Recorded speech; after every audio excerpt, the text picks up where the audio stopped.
Selamat pagi, Bapak Ibu Saudara yang terkasih dalam nama Tuhan Yesus Kristus.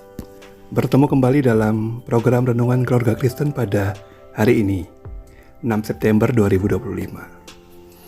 Bersyukur kepada Tuhan karena kasih-Nya kita boleh ada di hari yang baru.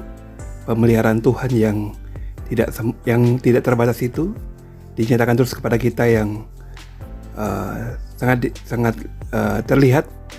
Kita sampai hari ini masih boleh ada sebagaimana ada. Sebelum kita menjalani hari ini, mari kita merenungkan firman Tuhan. Sebelumnya kita berdoa terlebih dahulu. Mari kita berdoa. Bapa kami di surga, kami sungguh bersyukur dan berterima kasih di mana anugerah Tuhan, kasih setia Tuhan boleh kami nikmati dari hari ke hari. Sampai hari ini kami boleh menikmati pemeliharaan Tuhan yang sempurna. Kami boleh istirahat, kami boleh bangun pagi dalam pertolongan Tuhan. Terima kasih. Kami mau menjalani hari ini Tuhan bersama dengan Tuhan. Untuk itu arahkanlah kami menurut apa yang Tuhan mau kerjakan bagi hidup kami. Tuntunlah hidup kami, pimpinlah hidup kami, agar hidup kami sesuai dengan apa yang Tuhan kehendaki bagi hidup kami. Berkatilah kami hari ini Tuhan Yesus dengan firman Tuhan. Dalam nama Tuhan Yesus kami berdoa. Amin. Bapak Ibu Saudara yang terkasih, masalah itu terus ada dalam hidup kita. Ya. Saya sering berkata bahwa masalah itu adalah bayang-bayang kita yang tidak pernah kita bisa hindari. Jika ada cahaya, bayang-bayang itu akan selalu ada. Ya, atau kalau untuk masalah, jika ada nafas kehidupan, bayang-bayang itu akan terus ada. Masalah itu akan terus ada. Itu yang kita sering alami. Dan kita juga seringkali tahu bahwa Tuhan itu bersama dengan kita, Tuhan itu menyertai kita. Tetapi, ya, waktu ada masalah, pemahaman atau pengertian atau pengetahuan tentang Tuhan itu kadangkala hilang dalam pikiran kita. Kita lebih memfokuskan arah kita pada masalah itu sendiri, sehingga pengetahuan tentang Tuhan atau sesuatu yang kita kenal tentang Tuhan itu menjadi ambiar, hilang begitu saja. Bapak Ibu, hari ini saya mau mengajak kita semua belajar dari sebuah kisah di mana ada 3 orang anak muda yang luar biasa yang begitu hebat dalam menghadapi sebuah masalah. Dia tetap setia kepada Tuhan, tetap mengenal siapa Tuhan, tetap tahu siapa Tuhannya, dan tidak bergeser dari imannya kepada Tuhan. Hari ini kita belajar dari Daniel pasal 3 ayat 16 sampai 18. Daniel pasal 3 ayat 16 sampai 18. Nah, Bapak Ibu Saudara, dalam Daniel pasal 3 ayat 16 sampai 18 ini fokus kisahnya ada pada ayat ini emang 16 sampai 18, tetapi secara keseluruhan kita akan melihat bagaimana seorang raja Nebukadnezar yang membuat sebuah patung yang tinggi sekali, yang besar, dan dia mau patung itu menjadi pusat penyembahan bagi seluruh warga atau rakyatnya dan pejabat-pejabat yang menjadi bawahannya. Dan itu menjadi sebuah keputusan yang ditentukan oleh Nebukadnezar. Nah, dalam perjalanan itu ternyata ada 3 anak muda, 3 orang pejabatnya yang tidak mau mengikuti perintah itu. Dan itu menjadi celah bagi pejabat-pejabat yang iri dengan dia, dengan 3 orang ini, untuk dilaporkan kepada Nebukadnezar. Sehingga Nebukadnezar pun menjadi murka dan bertanya kembali kepada mereka. Pada ayat yang ke-15 itu dikatakan bagaimana Nebukadnezar bertanya, benarkah engkau tidak mau menyembahnya? Saya beri kamu kesempatan untuk menyembah. Saya beri waktu kamu untuk boleh bertobat untuk menyembah. Ya. Nah, di ayat 16 itulah jawaban yang saya pikir luar biasa, 16-18 itu. Bagaimana Sadrak, Mesak, Abednego menjawab dengan sangat luar biasa. Dia berkata begini, sepertinya tidak perlu kami menjawab atau melakukan pembelaan kepada Tuanku. Jika Tuhan sanggup melepaskan kami dari penghukuman dari perapian ini, ya pasti akan melepaskannya. Tapi jika pun tidak, kami tidak akan pernah menyembah patung Tuanku. Ada hukuman di depan mereka, yaitu dimasukkan kepada perapian, ya. Perapian. Ancamannya nyawa jika tidak menyembah. Bapak Ibu Saudara terkasih, ini hal yang tidak main-main. Ini hal yang luar biasa. Masalah yang sangat besar menurut perenungan saya. Menurut apa yang saya renungkan, saya pikirkan, ini masalahnya tidak main-main ini. Ancamannya nyawa. Tetapi dengan ancaman nyawa itu, Sadrak, Mesak, Abednego menunjukkan kualitas iman yang luar biasa. Bagaimana dia bisa seperti itu? Bagaimana mereka bisa seperti itu? Saya menemukan ada beberapa prinsip dalam pengajaran pada hari ini. Yang pertama, karena Sadrak, Mesak, Abednego sangat mengenal siapa Tuhan mereka. Mereka anak-anak muda dari Yahudi yang ditawan di negeri Babel ini. Mereka tetap memegang iman mereka. Mereka sangat mengenal Tuhan mereka. Ya. Mereka tahu bahwa Tuhan itu pasti menolong mereka. Mereka tahu Tuhan tidak pernah meninggalkan mereka. Mereka ingat konsep Immanuel. Mereka tahu konsep bagaimana Allah yang bersama dengan mereka itu. Mereka benar-benar paham dan mengenal bagaimana Allah mengeluarkan nenek moyang dari penjajahan, ya, dari pemaksaan. Itu suatu situasi di mana mereka ada dikuasai oleh Mesir. Ya. Begitu luar biasa pemahaman mereka, cerita hidup mereka, pengalaman hidup mereka, dan bahkan pengalaman nenek moyang mereka menjadi dasar yang membuat mereka sangat mengenal Tuhan yang tidak pernah meninggalkan umatnya. Sadrak, Mesak, Abednego sangat tahu siapa Tuhannya. Pengenalan itu bukan hanya tahu, ya, bukan hanya tahu, tapi sungguh memahami, sungguh mengenal siapa itu Tuhan.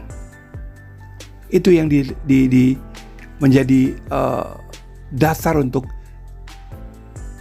Sadrak, Mesak, Abednego memiliki kekuatan yang luar biasa dalam bertahan dalam tekanan ini. Bapak Ibu, sekali lagi saya katakan, ini ancamannya nyawa, perapian. Kalau Bapak Ibu perhatikan ayat-ayat sesudahnya itu, akhirnya Nebukadnezar sangat marah, ya, sangat marah, dan menuntut perapian itu ditingkatkan panasnya menjadi 7 kali lebih panas. Lalu mereka diikat, dan orang yang mengangkat mereka, yang membuang mereka, ya, para pasukan-pasukan yang mengangkat dan membuang mereka itu mati. Yang angkat aja mati loh. Tapi karena pengenalan yang benar itu tentang Tuhan, pengenalan yang benar tentang kuasa Tuhan, penyertaan Tuhan, membuat mereka bisa bertahan. Bapak Ibu, tadi di awal saya katakan, kadangkala masalah itu membuat apa yang kita ketahui tentang Tuhan, apa yang kita mengerti tentang Tuhan itu menjadi ambiar atau kabur atau hilang. Itu karena, menurut saya, karena pengenalan yang terbatas tentang Tuhan. Kalau kita mengenal Tuhan dengan benar, dengan baik, maka kita akan mungkin bisa bertahan. Saya mungkin tidak perlu pakai istilah mungkin, ya. Pengenalan akan Tuhan itu, kalau pengenalannya benar, ya, memahami Tuhan dengan benar, maka kita pasti akan bisa bertahan seperti Sadrak, Mesak, Abednego. Seberat apapun masalah itu, Tuhan pasti memberi kekuatan. Tuhan pasti memberi pertolongan. Itu yang tidak mungkin bisa dibantah oleh apapun. Bapak Ibu Saudara yang terkasih, karena pengenalan yang benar tentang Tuhan, karena pengenalan yang benar siapa itu Tuhan, maka tindakan Sadrak, Mesak, Abednego pun benar. Karena apa? Karena imannya bertumbuh. Karena imannya bukan iman jikalau, imannya iman sekalipun. Tapi perhatikan, ya, jika Tuhan sanggup melepaskan kami dari perapian ini, Dia pasti akan melepaskan.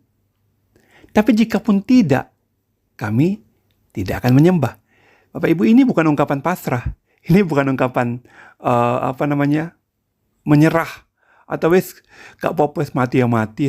Bukan, tidak ada keyakinan. Karena pengenalan yang benar, membangun keyakinan Sadrak, Mesak, Abednego tentang Tuhan.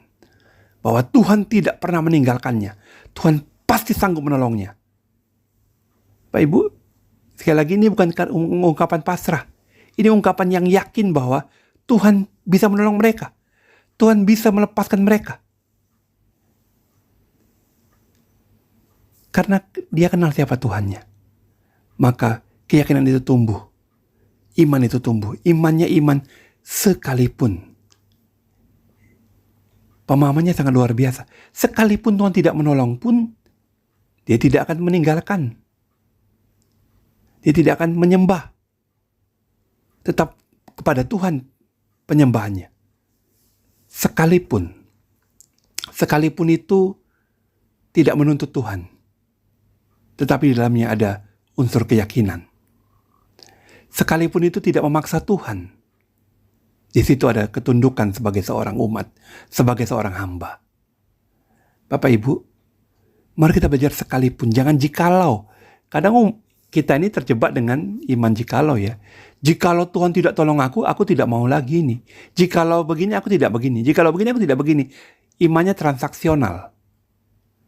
Berbeda dengan Sadrak, Mesak, Abednego, imannya bukan transaksional. Imannya iman yang sungguh-sungguh didasari atas pengenalan yang benar siapa itu Tuhan. Kalau Bapak, Ibu, dan saya mengenal siapa itu Tuhan, maka imannya pasti sekalipun. Sekalipun saya sekarang susah, sekalipun sekarang saya sakit, Tuhan pasti tetap ada bersama dengan saya. Tuhan pasti tidak meninggalkan saya. Tuhan pasti menguatkan saya. Ada sebuah pujian ya. Sekalipun Tuhan tak menolongku, sekalipun duri dalam dagingku, sekalipun doaku tak terjawab, aku tetap memilih untuk percaya.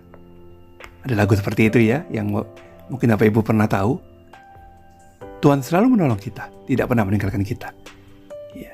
Jadi, prinsip yang pertama, dalam sebuah tekanan, dalam sebuah masalah, kita bisa setia jika kita mengenal siapa Tuhan itu. Mengenal dengan benar siapa Tuhan itu, memahami siapa Tuhan itu.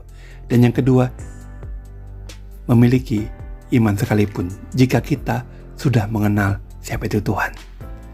Yang terakhir, jika kita sudah memiliki iman sekalipun, tindakan kita pun benar, keputusan kita pun benar. Benar konsisten menyembah Tuhan sampai akhir, dalam keyakinan yang kokoh, yang tidak akan pernah goyah oleh apapun. Tidak tergoyahkan ini iman Sadrak, Mesak, Abednego. Sekalipun ada tawaran untuk kembali kesempatan untuk menyembah, ya, maka karena pasar perapian tidak diambil kesempatan itu. Dia tidak jadi orang yang oportunis, yang seolah-olah berhikmat. Iya ya, ini kesempatan untuk bertobat sebenarnya. Ini kesempatan untuk selamat. Kadang gitu kan. Kita kadang-kadang pakai istilah, ini hikmat Tuhan yang Tuhan berikan supaya kita melakukan toleransi atau kompromi. Tidak ada kompromi yang dilakukan oleh Sadrak, Mesak, Abednego. Sekalipun ada peluang untuk selamat, ya sudah, waktu itu saja dia menyembah Tuhan. Bisa aja gitu kan, menyembah si patung itu. Bisa aja begitu, dengan argumen ini hikmat Tuhan. Tapi karena pengenalannya benar siapa itu Tuhan, karena imannya benar-benar iman yang bertumbuh didasari atas sekalipun, konsep pemahaman sekalipun, maka keputusannya tetap setia dengan Tuhan. Tidak akan meninggalkan Tuhan sekalipun tekanan itu begitu kuat. Bapak Ibu, saya meyakini bahwa jika kita sungguh mengenal Tuhan kita, jika kita sungguh memahami siapa Tuhan kita, maka iman itu akan bertumbuh. Dan konsepnya pun sekalipun. Maka kita akan mampu melangkah dengan benar, mengambil keputusan dengan benar. Mari kita berdoa. Bapa kami dalam surga, kami bersyukur untuk hari ini boleh mendengarkan firman Tuhan. Biarlah firman Tuhan ini boleh mengajarkan kami untuk setia dengan Tuhan, meneladani Sadrak, Mesak, Abednego. Mampukan kami Tuhan mengenal Tuhan dengan benar, mengenal Tuhan dengan baik, memahami Tuhan dengan benar, sehingga iman kami pun bertumbuh dalam iman yang sekalipun, iman yang sungguh-sungguh hanya mengandalkan Tuhan, bukan menuntut Tuhan. Tolonglah kami ya Tuhan, sehingga dengan iman itu kami pun mengambil keputusan dengan tepat, tidak kompromi dengan hal-hal di sekitar kami. Kami bersyukur untuk hari ini, kami menjalani hari ini bersama dengan Tuhan, berkatilah kami hari ini. Bapak Ibu Saudara, lanjutkan aktivitas dan terimalah berkat daripada Tuhan. Kiranya anugerah damai sejahtera dari Bapa di surga, cinta kasih daripada Tuhan Yesus dan penyertaan perlindungan Roh Kudus, dilimpahkan bagi hidupmu, mulai sekarang seterusnya sampai selama-lamanya. Amin. Shalom, selamat pagi, selamat aktivitas.